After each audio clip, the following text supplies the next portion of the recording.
Yuusuke is an antisocial junior high student that loves playing video games. While discussing with his teacher regarding his plans for high school, Yotsuya is suddenly transported into another world, but is surprised to see two of his classmates, Shindo, a popular magazine model, and Kusue Hakozaki, a sickly girl who often skips classes. The Game Master or GM, a large man with missing the upper half of his face, suddenly appears and explains the rules. Commands are given and must be cleared. The first task is to complete the village chief's task. A new person will join their team every week until there are 10 of them. He then reveals their classes: Shindo, a wind wizard, and Hakozaki, a sword-wielding warrior. He then spins a wheel of fortune to decide Yotsuya's rank, which lands on farmer, much to Shindo and Hakozaki's disappointment. Afterwards, Yotsuya asks Shindo for an explanation. She replies she was brought to this world first, completed a quest all on her own, and returned to the real world safely. She was then tasked by the GM to befriend Hakozaki. The next time Shindo returned to the other world,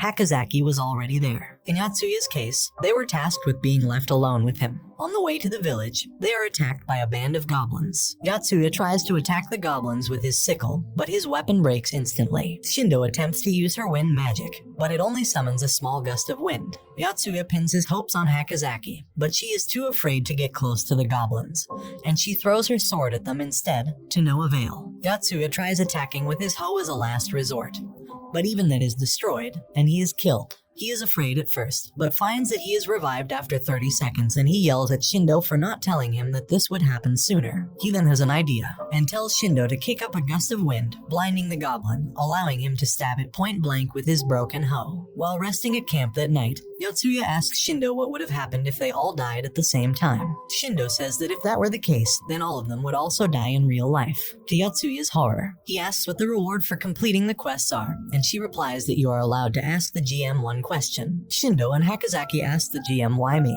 And who are you?" With the GM answering, "This was commissioned by someone you know and I'm from the future," respectively. Yotsuya takes first watch and takes the opportunity to investigate the surrounding area. But when he returns, he finds a troll has killed Hakozaki and is eating Shindo. He grabs Hakozaki and runs, but Shindo does not revive, presumably because she was eaten. The two arrive at the village where they are hailed as heroes, and the village chief asks them to kill the troll. Yotsuya is initially despondent, but he later smiles ominously, remarking that this place is still better than Tokyo. A day before they arrive at the village, Shindo, Hakozaki, and Yotsuya discuss what they want to do for high school. Hakozaki says she'd like to study medicine, so that she can help others like her, but Yotsuya does not pay attention. Back in the present, Yotsuya goes into the forest at night to kill goblins so that he can level up.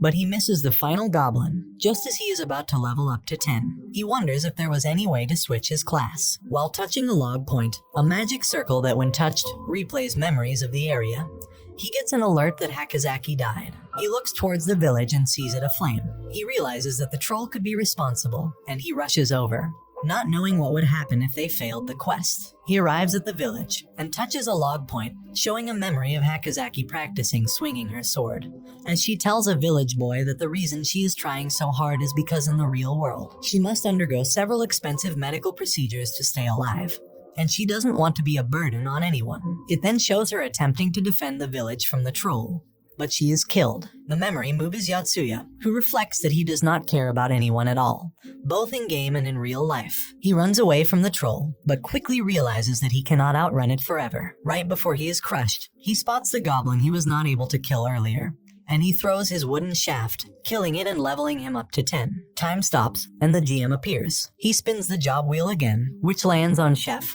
much to Yotsuya's exasperation. However, he now has a knife and has gained anatomical knowledge of certain monsters, including the troll. The game resumes, and Yotsuya cuts through the troll's body, reviving Shindo and Hakozaki. They begin their counterattack, but the troll is too resilient. Yotsuya enters the troll's wound and stabs it from the inside, while Shindo blows a gust of wind into the troll's head, killing it. The GM appears again, and Yotsuya asks his question: "What will we do after we clear all 10 quests?" The GM shows them a video of the 3 of them in the real world, where they battle a dragon atop a building in Tokyo. They return to the real world, where no time has passed at all. Shindo thanks Yotsuya for his help, and she goes to her club, while Yotsuya walks Hakozaki home, where he awkwardly tries to maintain a conversation. He wonders that if he fails to complete the quests, then Tokyo, the city he hates so much, could be destroyed. Yotsuya receives a call from the GM, telling him to hit on a girl, the success of which affects the outcome of their next quest. He is instructed to go into a nearby high school,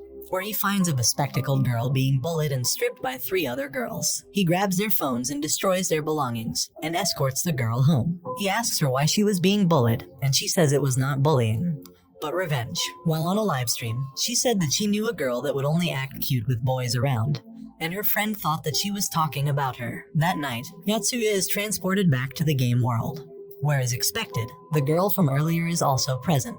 The GM appears behind her, revealing her name to be Yuka Takatek. He spins the job wheel, and her job is Fire Wizard. The revival time has also been increased from 30 seconds to 40. He gives them their quest to explore 5% of the map while bringing cargo to a nearby town. While walking through the forest, a giant insect corpse falls from the sky, and a giant centipede emerges from its corpse. The centipede tosses pillbugs towards them, which kills them instantly, except for Hakozaki, who has run away. Yotsuya identifies its weak spot on its back, and he begins cutting off its legs one by one, until it can no longer move. He then helps Hakozaki swing her sword, killing it. As they camp for the night, Shindo, remembering her troubled past, asks Yotsuya to help her. Shindo reveals that when she was young, she was bullied, but she was helped by an older student, whom she admired. However, the older student killed herself soon after, being a victim of bullying herself. When Shindo entered high school, she was once again bullied by teachers for being part of a biker gang family, but her friends defended her. She realized early on that her friends were her strength, and you can change your fate with your own hands. She asks Yotsuya to lend her his strength, while Hakozaki and Yuka overhear them. They arrive at the village they saved, but it is in ruins. A passing trader tells them it has been years since then. They learn from him that their target city, Reidorbo, is 3 months away on foot. He informs them of a martial arts tournament to be held in the nearby town of Cortono, where the prize is 3 horses. However, on the way, they are attacked by bandits. Yotsuya tries to fight back, but realizes that attacking humans causes their levels to drop, and they are forced to escape, but Shindo stays behind to fend them off, and she is captured. Yotsuya coldly suggests that he go to the martial arts tournament, while leaving Hakozaki and Yuka to rescue Shindo, which causes the 2 girls to think badly of him. The 2 girls go to rescue Shindo, but they are easily captured by the bandits. Yotsuya is aware of his comrade's capture, and while killing goblins along the way, has sufficiently leveled up to get a new job, a creature wizard. He arrives at the martial arts tournament but is defeated nearly instantly. He asks of the knight who defeated him, Kabul, if there was any way for him to get 3 horses for their quest. Yotsuya shares information with the local captain of the guard regarding the bandits' lair, but he says that he can only provide Yotsuya with a single horse. Afterwards, Kabul offers to train Yotsuya's swordsmanship, but he has a hard time, having no talent for sports in the real world either. That night, the city guards and Yotsuya attack the bandit camp, routing them, but the bandits release a huge berserker, which is able to match Kabul, but she soon grows tired. Yotsuya jumps in to save her and uses his creature magic to persuade the berserker to look behind him,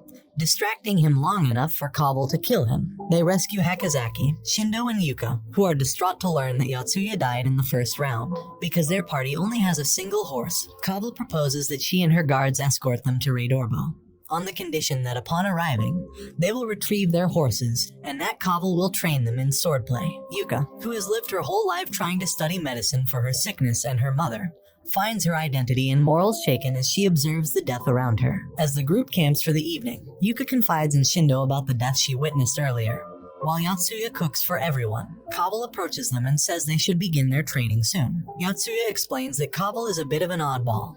She loves to hack away at flesh, which she can do to the heroes since they revive anyway, which worries him and Yuka somewhat. When Kabul finishes training Hakozaki, they learn that goblins are in a nearby area, while Hakozaki doubles down on her training, wanting to be strong enough to protect everyone. The group later encounter another group of goblins, and the heroes advance to engage them. While the rest of the group do well, Hakozaki is initially hesitant to kill a goblin, but when she sees Kabul run towards her, she works up the courage to stab one. She tearfully breaks down, apologizing to the goblin for killing it. Later that night, Shindo congratulates Hakozaki for killing her first goblin. Hakozaki asks Kazel why she enjoys cutting flesh so much, which she gleefully explains in detail, disturbing the heroes. The next day, they encounter a caravan being attacked by kobolds, so Yotsuya and Hakozaki go and intercept them. They are quickly overwhelmed by their superior numbers, but Hakozaki eventually works up the courage to fight back, luring in a kobold, then equipping her sword near instantly, killing it. The rest of the group arrives in time to help them, and as they tend to the wounded, they find that the caravan was carrying pagans to be executed at Reidorbo, which causes Yotsuya to wonder if the people are the cargo they were supposed to bring as part of the quest. But if they do bring them, then they will be killed. They learn that the caravan is from the Deok Empire, a tyrannical state that wants to take over the continent. Unsure if this incident is related to their quest, the heroes decide to bring the pagans and children over to Reidorbo, and then save them from being executed, which still fulfills the conditions of bringing the cargo to the city. Yotsuya learns from a missionary, Falsel, that he hopes to have a boy, Bariri, escape. He explains that the Deok Empire has outlawed their religion, Arteros, after recent riots caused the destruction of images of King Deok. They next talk to Camlet, the lieutenant from the Deok Empire, and ask why he goes to such lengths to execute the pagans. He recounts that as a child, his father returned home from a war as a cripple, making him a target of ridicule. However, the current king, Deok V, began allocating slaves to families with war casualties, which turned things around. This angers Yuka, who points out that attacking smaller countries to take slaves is no different from bullying. Camlet threatens her, but Yotsuya and Shindo calm him down. The group find themselves at the foothold of a valley and travel underground, where they encounter a water-operated mechanism that operates the bridge. The Deok group tell them to go first while they operate it, but it is a trick, and the heroes are trapped. The group advance through the dangerous bridge anyway, with Yotsuya leading the way, but he falls down a pit and is trapped. The rest of the group advance without him, as Yotsuya says he will find a way out on his own. However, when the group emerges from the tunnel, they meet face to face with a terrifying golem. Yotsuya climbs out of the pit after using his knife to carve footholds into the stone, while remembering his past as a longer in elementary school. He makes his way through the darkness and finds a log point showing the death of Bimsberg, one of Kaval's companions whom Yotsuya befriended. Meanwhile, the heroes on the outside fight the golem, where they see a key hanging by its arm. Kaval and Shindo fight the golem, but Kaval is killed, to Shindo's horror. She turns to retreat, stepping on a vampire bat, leveling up just before she is killed. Her job changes to warrior, and she charges the golem. She remembers her training with Kaval, and she stabs the golem through the heart, killing it. Yotsuya finally arrives, and when he learns Kaval has fallen into the water below, he dives after her and begins healing her. She later awakens having survived her injuries, while Yotsuya collapses from exhaustion. Kaval kisses him while he sleeps, and she is seen by the other three girls. Kaval explains that she and him are alike, trying to find what they are good at in this world and for what purpose they have, so that they can die, content with their life. Yotsuya awakens in a fit, and he tells the group that they've been going about the quest all wrong. There's a possibility that the pagans are not the cargo, as all the quests thus far, such as fighting a goblin or helping the village chief's requests, were all open-ended and open to reinterpretation. Yuka says that they should save the pagans anyway, while Yotsuya suggests the group split up. With 7 days left to complete the quest, they split into two groups, Team A, composed of Shindo, Hakozaki, and one of Kaval's men. Makua will find another piece of cargo to transport to Reidorbo, while Team B, composed of Kaval, Yuka, and Yotsuya, will go and rescue the pagans. Kaval informs Yotsuya and Yuka that one of the Deok soldiers earlier sent a report back to their headquarters, and they suspect that the letter may incite a war between Deok and Cortonal. She wants to avert a war, as they would no doubt be annihilated, and Yotsuya comes up with an idea. They track down the Deok soldiers and the pagans, and Yotsuya says that only he and Yuka are left alive. He threatens that if they do not release the pagans, then he, an immortal hero, will go around the entire continent and preach the Arteros religion. Camlet and his men know that they stand to lose a lot more if they don't give up the pagans. However, they realize that even though heroes are immortal, they can simply capture them in a cage or a pit. Yuka emerges and offers to show them where Yotsuya is. Camlet and one of his men follow Yuka, while the remaining soldier stands guard. Yuka lures Camlet away, while Yotsuya executes his plan. He knocks out the guard and tells the pagans to get rid of their clothes, and they create dummies out of them to make it look like dead bodies. When Camlet realizes Yuka's deception, they return to their camp, only to find it in flames. Yotsuya tells them that he only came back to have revenge for their fallen comrades, and he sets the last Deok guard aflame. He and Yuka steal their last remaining horse, and they escape. All according to Yotsuya's plan. Camlet will realize his plan to delay the heroes at the cave led to this whole debacle. They return to where the pagans are, and they thank Yotsuya and Yuka for saving them. Later, Yuka asks Yotsuya if he believes the world therein truly is just a game, and she shares her misgivings about having to kill other humans, even if it is just a game. He replies he's just doing what he thinks is necessary to help Kaval avenge her men, which satisfies her for the time being. In an internal monologue, he remarks that worrying about the deaths of non-player characters is a waste of time, as it is revealed he dropped 2 levels for killing the Deok guard. Camlet and one of his men arrive at their abandoned carriage, where they send a letter to the king regarding their failure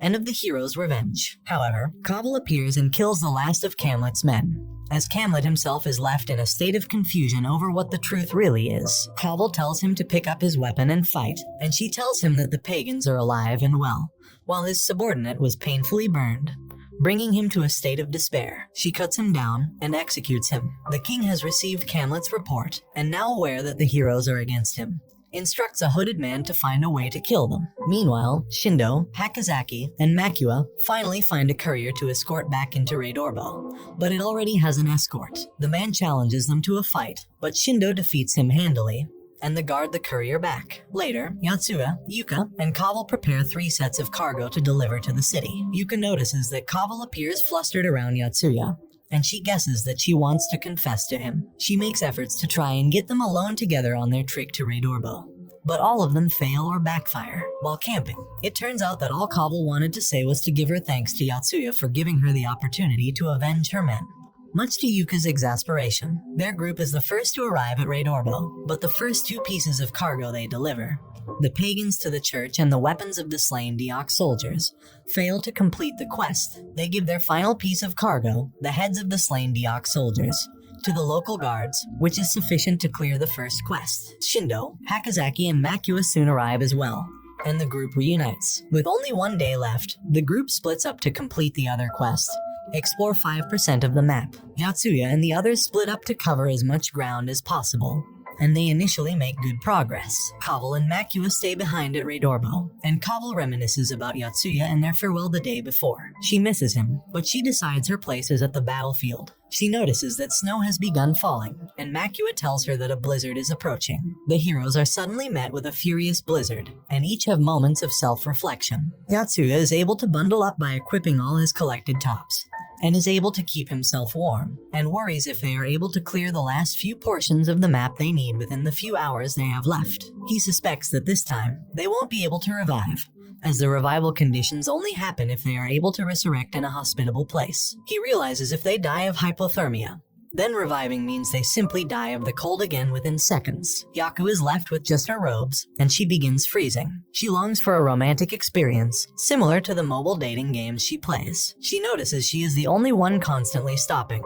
so she picks herself up and continues. Hakozaki is also battered by the cold. She is thankful for the experience thus far, as it has given her a chance to do things she's never been able to do before. Shindo is also struggling through the blizzard, but she recalls that her friends are her strength, and when she was initially summoned to this world, she was alone, and so she was robbed of her strength and confidence. Because of this, she is thankful for her friends now, and has regained confidence to keep on going. However, disaster strikes. Yaku and Hakozaki have succumbed to the cold, and when Shindo realizes she has been walking in circles for the past few hours, she, too, falls in despair. Yotsuya is aware they have stopped, and he tries to cover the last few kilometers of ground himself, or else they all die. However, a Yeti appears and attacks him, but he is able to kill it, and sees it was simply defending its young. He continues marching, but the ground below him gives way, and he falls off a cliff. He fears that this time, they might all die for real. Yuko awakens and crafts a makeshift shelter, inspired by a magical girl anime she watched as a child.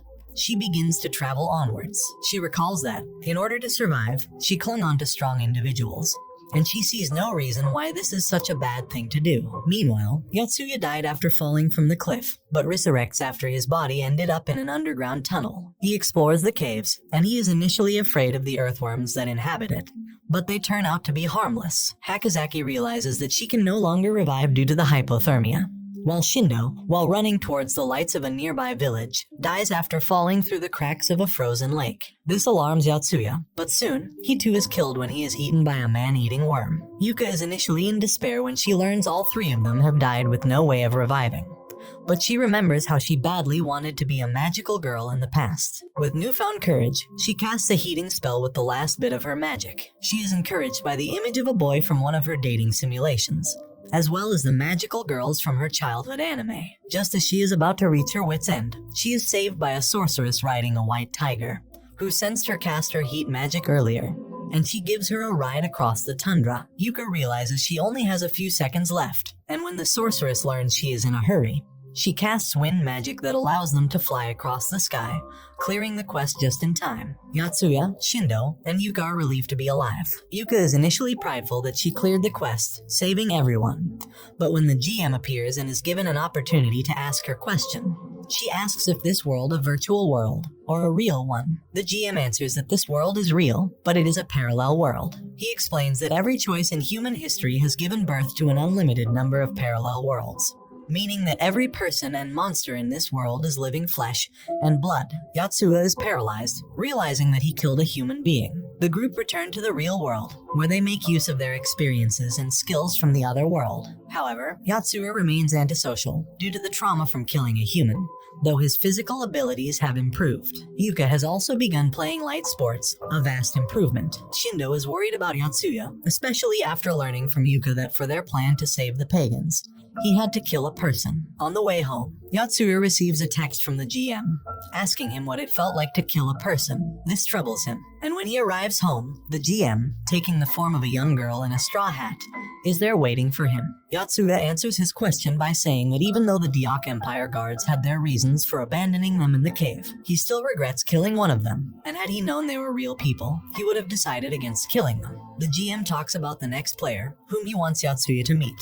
They go to a Chinese restaurant, where the GM informs him that the man sitting by the counter, a drug dealer, will soon be killed by the new player, along with his little brother, Shuji. The player's name is Keita Toriai, 19 years old. He bursts into the restaurant, along with his younger brother. Yotsuya defeats them easily, and reasons with Keita that killing is wrong. The mafia boss who hired Keita enters the restaurant, and threatens Yotsuya with a gun. The GM offers Yotsuya a chance to use his magic from the parallel world here using a magic glove, which he accepts. He uses his mind control magic to stun the mafia boss, knocking him out. He lets Keita and his brother escape, but the GM invites Yotsuya to talk once more. The GM tells him now that Yotsuya stopped a murder, how does he feel about killing another person? Yotsuya says that he is only fighting for his own sense of justice, and he will continue to do so, no matter what anyone says. And this brings the anime to an end. Don't forget to like and subscribe if you enjoyed, and turn on the notification bell so you never miss out on another video. Until next time, take care.